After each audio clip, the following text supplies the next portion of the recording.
Hey everybody, Tim Anderson here, aka Renfell. Welcome back to the channel if you are a returning subscriber. We're going to be talking a little bit about Mass Effect 4, some of the rumored storylines and stuff.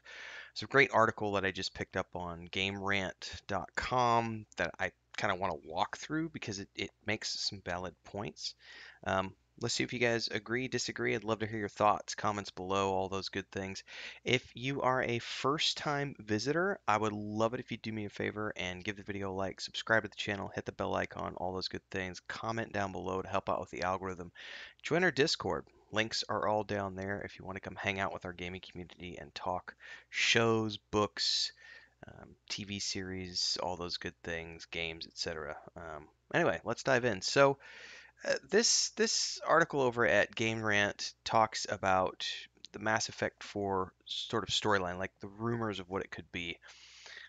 And before we kind of dive through this whole thing, I think one of the most poignant aspects to this conversation is the fact that the end of the original Mass Effect trilogy was sort of definite in its conclusion. We had, throughout the entire trilogy, we had this galactic level threat, this extinction level event that was threatening all life, all species, everything.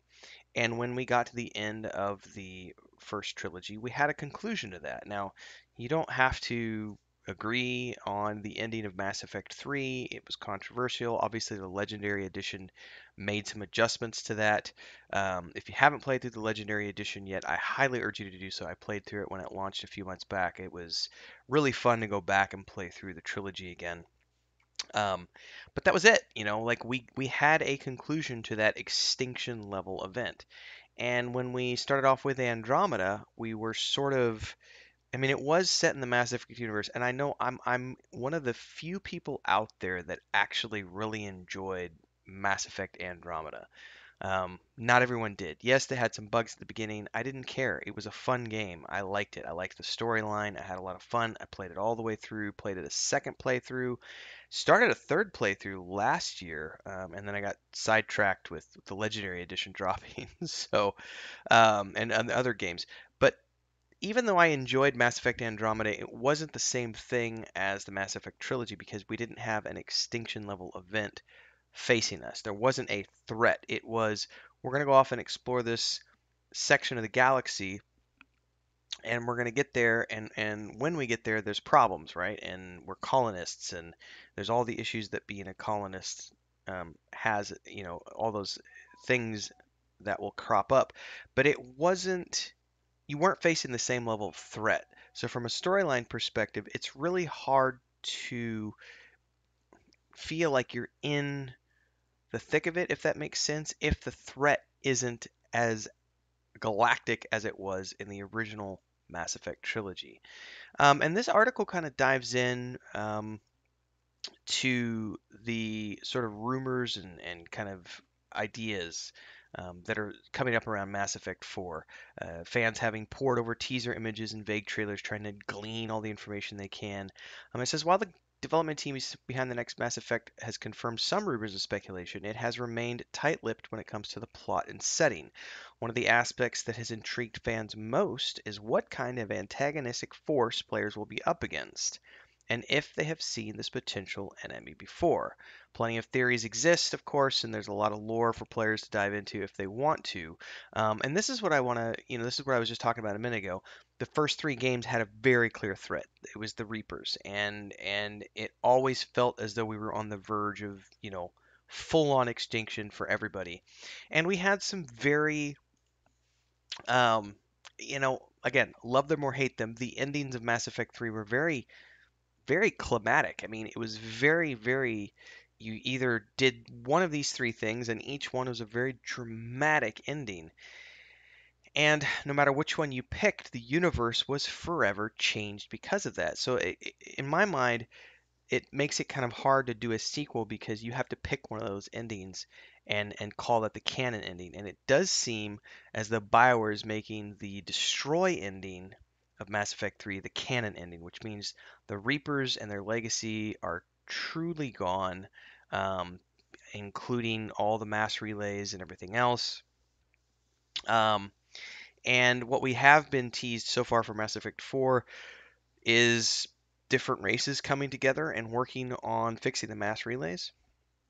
But that doesn't give us a threat. That just gives us something that the races are doing to come together. So what is the threat going to be? What is the big crisis that brings everyone together and makes us all get involved in a story? Because that is the one thing that everyone loves, is there has to be some sort of an evil, some sort of a threat, some sort of danger to throw our characters into the mix, because otherwise it'd be a boring game. Um, they do talk about in this article the fact that it will be interesting to see how BioWare mixes together two different storylines with Mass Effect Trilogy and Mass Effect Andromeda. That's assuming, of course, that they want to even deal with Andromeda, because at this point we don't know if they're actually going to blend Andromeda into the mix or if they're just going to throw Andromeda out with the bathwater and pretend like it never existed. Um, the teaser trailer suggests that Mass Effect more might be trying to bring together both of the Milky Way and Andromeda galaxies in some way. However, we have to deal with the fact too that Mass Effect Andromeda took place roughly 600 years after the original trilogy, and that makes it hard to have original characters coming back, except we have seen Liara's appearance in the teaser trailer. But again, that's kind of answered because they can live a long time. The Asari can live for centuries and beyond. So it's theoretically possible that we're going to pick up sometime after Andromeda, and Liara is still around because she was visiting if I remember correctly from the teaser trailer, visiting the remains of the ship in a grave, and etc. Who knows? There's obviously the article talks about there's a few new ways that Mass Effect could go about bringing the two galaxies together. Something like previously undiscovered technology, which covers the extensive time jump. Um, but they say players are no doubt pleased that the less successful and less well received Mass Effect isn't being forgotten. Some players, anyway. I'm one of those players. I would love it if that wasn't just written off the books. And the Ket were the primary antagonists in that game. They were not defeated at the end of at the end of Andromeda. We were left with a cliffhanger ending, and I would love if there was some type of resolution. Obviously, I have no idea what that resolution might look like, which is why I love reading articles like this because it makes my brain spin a little bit. And I loved some of the stuff that they talked about here.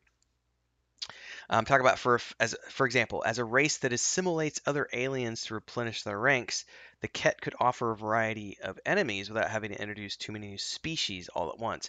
Likewise, the Jardans still remain a mystery as the creators of both the Remnant Tech and the Angara species, they appear to be extremely powerful. Having them show up in the Milky Way with unclear intentions could turn them into a formidable enemy for the galaxy's inhabitants to contend with, linking all of the games together in an interesting way. They also talk about how linking the two galaxies together could create a few problems, given the tumultuous relationships between the various races in both the Milky Way and the Andromeda. You have the groups like Cerberus and the Roekar, which are famously antagonistic to each other, and they want to promote the interests of their own associated race. Really interesting stuff here. Now, we've kind of already seen Cerberus beat a problem, so I don't know that because Mass Effect 2 was all about Cerberus, right? So I don't see how making Cerberus a major focal point again would make a lot of sense because it'd be like retreading old ground, but who knows? Now here's where I'm this is the one part of the article that I really started to spin my wheels on, because how do you go from a galactic threat that threatens all life and forces everyone to come together? Like, how do you go from that? And it talks about here, instead of one overarching villain or villainous group to contend with, Mass Effect may focus more on interspecies dynamics and the real issues of fighting for space in a single galaxy, especially if Andromeda residents make their way over. If Mass Effect 4 explored the slow unraveling of a truce created when all the races come together to defeat the Reapers in the original trilogy, it could lead to some fascinating narrative decisions and chances to develop different factions. However, I will say that that's already kind of been done, because that was kind of the point of Mass Effect Andromeda. It was a slow burn. It was about you uncovering these new planets, finding, the Angora, and then dealing with the Ket threat, and sort of bringing all of these inner interracial relationships, interspecies relationships together to fight against the Ket. So I kind of feel like we've already seen this whole idea of um, interspecies dynamics at play, and people didn't seem to like it as much. So I don't know. It says here with the Reapers, there was a clear and obvious threat from the start, and even in the earliest Mass Effect 4 Mass Effect trailers, not the Mass Effect 4, but even in the earliest Mass Effect trailers from back in the day, players were warned against an extinction level menace. There does not seem to be such an obvious overarching antagonist with the Mass Effect 4, which means BioWare has its work cut out if it wants to try and establish a big bad guy right away. In addition, ramping back up to threatening the entire galaxy won't feel quite as earned as the journey from Mass Effect to Mass Effect 3, and a large threat might seem less believable overall. And that's where I stand on things. I'm not going to believe a mass level event again because we already had it with the Reapers. And doing it again, you're just retreading old ground, you're rehashing old storylines, and I'm just not going to feel invested in it. I'm a big fan of the IP. Again, I liked Andromeda, and I would have loved to see the franchise continue to develop in the Andromeda space sector and see where those storylines led us. But bringing it back to at least the Milky Way, I have a hard time, I mean, especially because it doesn't really matter what you do, whether you're talking about do we start to see the rise of artificial intelligence again? Well, now we're just repeating the cycle of the Geth all over again. Do we have another godlike species coming out of space? Well, now we're just repeating the Reaper threat all over again. Do we have?